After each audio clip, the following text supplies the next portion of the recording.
സംസ്ഥാന സർക്കാരിന് യഥാർത്ഥ UDF മുഖം നൽകാൻ വി സതീശൻ സർക്കാർ തയ്യാറെടുത്തു കഴിഞ്ഞു എന്നുള്ള റിപ്പോർട്ടുകൾ നേരത്തെ ഉണ്ടായിരുന്നു. IAS തലപ്പത്തിലും IPS തലപ്പത്തിലുമൊക്കെ അഴിച്ചുപണി നടത്തിയതോടെ, അത് സമ്പൂർണ്ണമായില്ല എന്നാലും അത് നടത്തിക്കൊണ്ടിരിക്കുന്നതോടെ സമ്പൂർണ്ണമായി, ഏതാണ്ട് പൂർണ്ണമായി തന്നെ സംസ്ഥാന സർക്കാരിന് ഒരു UDF മുഖം വരുന്നു. സകലയിടത്തും അഴിച്ചുപണികൾ നടക്കുന്നു. ഉദ്യോഗസ്ഥരെ അങ്ങോട്ട് മാറ്റുന്നു, ഇങ്ങോട്ട് മാറ്റുന്നു, വേണ്ടപ്പെട്ടവരെ അവിടെ എടുക്കുന്നു, ഇവിടെ എടുക്കുന്നു. തീർച്ചയായിട്ടും ഇവിടെ പല മേഖലകളിലും LDF സർക്കാർ നിയോഗിച്ച, അവരുടെ ഇഷ്ടപ്രകാരം നിയോഗിക്കുകയും അവരുടെ ഇഷ്ടപ്രകാരം ട്രാൻസ്ഫർ ചെയ്യിച്ച് കൊണ്ടുചെന്ന് ഇരുത്തുകയും ഒക്കെ ചെയ്ത നിരവധി ഉദ്യോഗസ്ഥർ അവിടെയും ഇവിടെയുമായിട്ടൊക്കെ തന്നെയുണ്ട്. അവരെയൊക്കെ കൃത്യമായി അളന്നു തൂക്കി മാറ്റി അവിടെയൊക്കെ UDF അനുകൂല അല്ലെങ്കിൽ UDF മുഖമായ ഉദ്യോഗസ്ഥരെ കൃത്യമായി തന്നെ പ്രതിഷ്ഠിക്കുകയാണ് ഇപ്പോൾ വി സതീശൻ സർക്കാർ ചെയ്യുന്നത്. നേരത്തെ പിണറായി സർക്കാരിൻ്റെ കീഴിൽ ജോലി ചെയ്തിരുന്ന പലരുടെയും കസേരകൾ തെറിച്ച കാഴ്ചയാണ് നമ്മൾ കഴിഞ്ഞ കുറച്ച് ദിവസങ്ങളായി കാണുന്നത്. അത് എല്ലാ മേഖലകളിലും അത് ദൃശ്യമാണ് താനും. അത് ഏതൊരു സർക്കാർ വന്നാലും ഇത് പതിവായൊരു നടപടിയാണ്. പക്ഷേ UDFിൻ്റേത് കുറച്ചുകൂടി ലാഘവത്തോടെ, കുറച്ചുകൂടി ലഘുവായ ഒരു തരത്തിലുള്ള ഇത്തരം മാറ്റങ്ങളാണ് ഇവിടെ വരുന്നത്. പ്രതികാര നടപടികൾ ഒന്നും തന്നെയില്ല, പകയില്ല, പകവീട്ടലില്ല. ഓരോ ഉദ്യോഗസ്ഥരെ ഓരോ സ്ഥാനങ്ങളിൽ ഇരുത്തിക്കൊണ്ട് അവർക്കിട്ട് വേല വയ്ക്കുന്ന പരിപാടിയില്ല. അവരെ അനാവശ്യമായി ട്രാൻസ്ഫർ ചെയ്ത് ബുദ്ധിമുട്ടിക്കുന്നില്ല. പക്ഷേ ഒരു UDF മുഖം പൊതുവെ ഉദ്യോഗസ്ഥ തലത്തിൽ കൈവരുന്നതിനുള്ള നടപടിക്രമങ്ങൾ ഇപ്പോഴും പുരോഗമിക്കുകയാണ് എന്നുള്ളതാണ് നമുക്ക് മനസ്സിലാകുന്നത്. അതുപോലെ തീരദേശ മേഖലയിലെ സമുദായങ്ങളുടെ ആശങ്കകൾ പരിഗണിക്കുന്നതിൻ്റെ ഭാഗമായി വിഴിഞ്ഞം തുറമുഖം MD-ആയി മാരിടൈം ബോർഡ് CEO-ആയി ജെറോമിക് ജോർജിനെയാണ് UDF സർക്കാർ നിയമിച്ചിരിക്കുന്നത്. അദ്ദേഹം ആ ഒരു മേഖലയുമായി ബന്ധപ്പെട്ട ഒരു വിഭാഗത്തിൽപ്പെടുന്ന വ്യക്തിയാണ്. വിഴിഞ്ഞം പദ്ധതിയുടെ സുഗമമായ നടത്തിപ്പിന് ലത്തീൻ സഭയുടെ പിന്തുണ അത്യാവശ്യമാണെന്ന രാഷ്ട്രീയ യാഥാർത്ഥ്യം മനസ്സിലാക്കിയാണ് ഈ നീക്കം എന്ന് വിലയിരുത്തപ്പെടുന്നു. എന്നാൽ സഭയുടെ നിർദ്ദേശങ്ങൾ അംഗീകരിക്കുമ്പോൾ തന്നെ പദ്ധതിയുടെ പൂർണ്ണമായ ഭരണപരമായ നിയന്ത്രണം മുഖ്യമന്ത്രിയുടെ ഓഫീസിൽ നിലനിർത്താൻ വി സതീശൻ ശ്രദ്ധിച്ചിട്ടുണ്ട്. മുഖ്യമന്ത്രിയുടെ സെക്രട്ടറിയായ രത്തൻ യു ഖേൽക്കർക്ക് തീരദേശ ഷിപ്പിംഗ്, ഉൾനാടൻ ജലഗതാഗതം എന്നിവയുടെ അധിക ചുമതല കൂടി നൽകിയിട്ടുണ്ട്.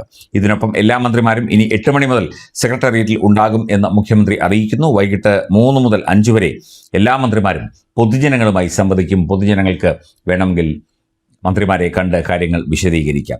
ചുരുക്കത്തിൽ മുഖ്യമന്ത്രിയുടെ വിശ്വസ്തനായ രത്തൻ ഖേൽക്കർ അറിയാതെ ഇനി കേരളത്തിലെ ഒരു തുറമുഖത്തും കപ്പലടുക്കില്ല എന്ന വ്യക്തമായ സന്ദേശമാണ് ഈ അഴിച്ചുപണിയിലൂടെ പുറത്തുവരുന്നത്. കേരളത്തെ അന്താരാഷ്ട്ര തലത്തിലെ ശ്രദ്ധേയമായ തുറമുഖ നഗരമാക്കി മാറ്റാനുള്ള വലിയ ദൗത്യത്തിന് മുഖ്യമന്ത്രി നേരിട്ട് തന്നെയാണ് ഇടപെടൽ നടത്തുന്നത് എന്നതും ശ്രദ്ധേയം. അതുപോലെ തുറമുഖ വകുപ്പിന് പുറമെ കഴിഞ്ഞ ഇടതുപക്ഷ സർക്കാരിൻ്റെ കാലത്ത് കടുത്ത രാഷ്ട്രീയ വിവാദങ്ങൾക്ക് വഴിവെച്ച PRD വകുപ്പിലും കൃത്യമായൊരു ശുദ്ധികലശം നടത്തിയിട്ടുണ്ട്. PRD സ്പെഷ്യൽ സെക്രട്ടറി സ്ഥാനത്ത് നിന്ന് TV സുഭാഷിനെ മാറ്റി കൃഷി വകുപ്പിലേക്ക് നിയമിച്ചു. പകരം PRD ഡയറക്ടറുടെ ചുമതല സബിൻ സമദനാണ് നൽകിയിരിക്കുന്നത്. മുൻ സർക്കാരിന്റെ PR പബ്ലിസിറ്റി രീതികളെ പൂർണ്ണമായി മാറ്റിമറിച്ച് പുതിയ സർക്കാരിന്റെ വികസന നയങ്ങൾ ജനങ്ങളിലേക്ക് എത്തിക്കാനാണ് ഈ പുതിയ മാറ്റം എന്നറിയുന്നു. വയോജനക്ഷേമം ഉൾപ്പെടെയുള്ള സുപ്രധാന മേഖലകളും മുഖ്യമന്ത്രി തന്റെ വിശ്വസ്തനായ രത്തൻ ഖേൽക്കറെ തന്നെയാണ് ഏൽപ്പിച്ചിരിക്കുന്നത്. അതുപോലെ മുൻ സർക്കാരിൻ്റെ കാലത്ത് ദീർഘകാലം ഒരേ തസ്തികയിൽ തുടരുകയും പാർട്ടി താൽപ്പര്യങ്ങൾക്ക് അനുസരിച്ച് പ്രവർത്തിക്കുകയും ചെയ്തു എന്ന് UDF ആരോപിച്ച ഉദ്യോഗസ്ഥരെയെല്ലാം പ്രാധാന്യമില്ലാത്ത തസ്തികകളിലേക്ക് മാറ്റിയിട്ടുണ്ട്. KSEB ചെയർമാനായും MD-ആയും MG രാജമാണിക്യത്തെ നിയമിച്ചതാണ് മറ്റൊരു മാറ്റം. KSEBയിലെ യൂണിയൻ ഭരണത്തിനും സാമ്പത്തിക പ്രതിസന്ധിക്കും തടയിടാൻ രാജമാണിക്യത്തിന്റെ കടുത്ത ഭരണശൈലി ഉപകരിക്കും എന്ന് സർക്കാർ കണക്ക് കൂട്ടുന്നു. ഊർജം, പരിസ്ഥിതി, ദേവസ്വം വകുപ്പുകളുടെ അധിക ചുമതലയും അദ്ദേഹത്തിന് നൽകിയിട്ടുണ്ട്. അത്തരത്തിൽ ഇത് ഒരു മാറ്റമാണെങ്കിൽ കൂടി, അല്ലെങ്കിൽ ഇത്തരത്തിൽ ഒരു രാഷ്ട്രീയ മാറ്റമാണെങ്കിൽ കൂടി, അത് ആ വകുപ്പിന് ഗുണകരമാകുന്ന രീതിയിൽ, അത് ഗുണകരമായി ഭവിക്കുന്ന രീതിയിൽ ഉള്ള മാറ്റമാണ് ഇവിടെ ഉണ്ടായിരിക്കുന്നത് എന്നത് കൃത്യമായ ഒരു ലക്ഷ്യബോധത്തോടെ, ഒരു UDF ലക്ഷ്യബോധത്തോടെ മുമ്പോട്ട് പോകുന്ന സർക്കാരിൻ്റെ അല്ലെങ്കിൽ മുഖ്യമന്ത്രിയുടെ തീരുമാനങ്ങളാണ് ഇവിടെ നടപ്പാക്കിക്കൊണ്ടിരിക്കുന്നത്.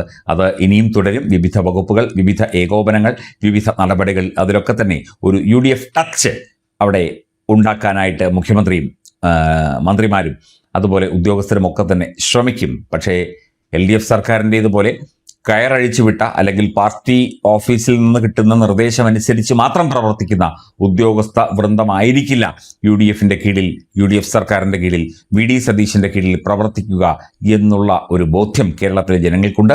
അതനുസരിച്ചുള്ള ഒരു മുമ്പോട്ട് പോക്കായിരിക്കും, ഒരു പ്രയാണമായിരിക്കും UDF സർക്കാർ വിവിധ വകുപ്പുകളുമായി ബന്ധപ്പെട്ട് നടത്താൻ പോകുന്നത് എന്നാണ് സൂചനകൾ.